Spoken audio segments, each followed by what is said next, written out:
Usin peamiselt toodab kulinaariatooteid, lisaks pagaritooteid ja kondiitritooteid. IT-partneri vajadus tekkis meil tegelikult juba palju aastaid tagasi, aga siis tuli peale koroona ja siis jäid kõik asjad seisma.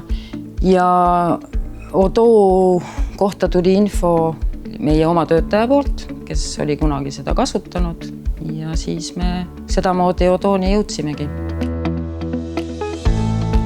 Impactic on Tartu ettevõte. Tegeleme põhimõtteliselt arendusega. Me oleme partneriks Odoole, ehk siis me juurutame ja aitame seadistada Eesti klientidel siis Odood.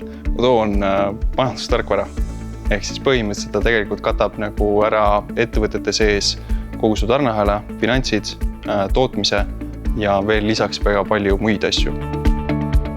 Tegelikult me lähtusime rohkem sellest, et kuna me ei ole väga suur ettevõte, siis oli vaja ikkagi leida selline optimaalne lahendus meile, mis kataksid meie vajadused. Et ütleme nii, et eelmine programm oli tegelikult oma olemuselt palju suuremate klientide jaoks mõeldud ja ta oli ka tunduvalt kallim, ütleme. Meil on kogu tarneahel enamasti ära digitaliseeritud, ehk siis meil algab kogu protsess müügist.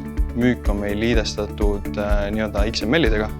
Tulevad failid sisse, sellest kohe genereeruvad müügitellimused. Müügitellimused omakorda genereerivad saatelehed ja saatelehtede põhjal koondatakse kokku tegelikult tootmisvajadus. Ja vastavalt kokkulepitud kellaaegadele programm siis ise genereerib tootmistellimused, paneb need plaani ja viib need ekraanidele. Me ikkagi oleme natukene seda programmi ka enda jaoks kujundanud, et ikkagi meie ärivajadustest lähtuvalt, mis on meie jaoks olulised ja mis ei ole, et päris standardlahendus meil ei ole praegu. Aga ma arvan, et see on igas tootmises niimoodi, et sa pead ikkagi oma vajadustest lähtuvalt seda siiski kujundama. Tegelikult Odoo kõlbab enamus ettevõtetele. Meil kõige suuremad kliendid on üle 200 kasutaja. Ehk siis Eesti mõttes ikkagi suured ettevõtted. Välismaal Odood kasutatakse ka nagu suuremates ettevõtetes. Ehk siis on ka Saksamaal kasutatakse haiglates. Ehk siis suuremate ettevõtete puhul peab kindlasti ära märkima, et see eeldab ka lisaarendusi või lisakohendusi. Et mida me teeme ka väiksemate ettevõtete puhul, lihtsalt see maht on võib-olla väiksem.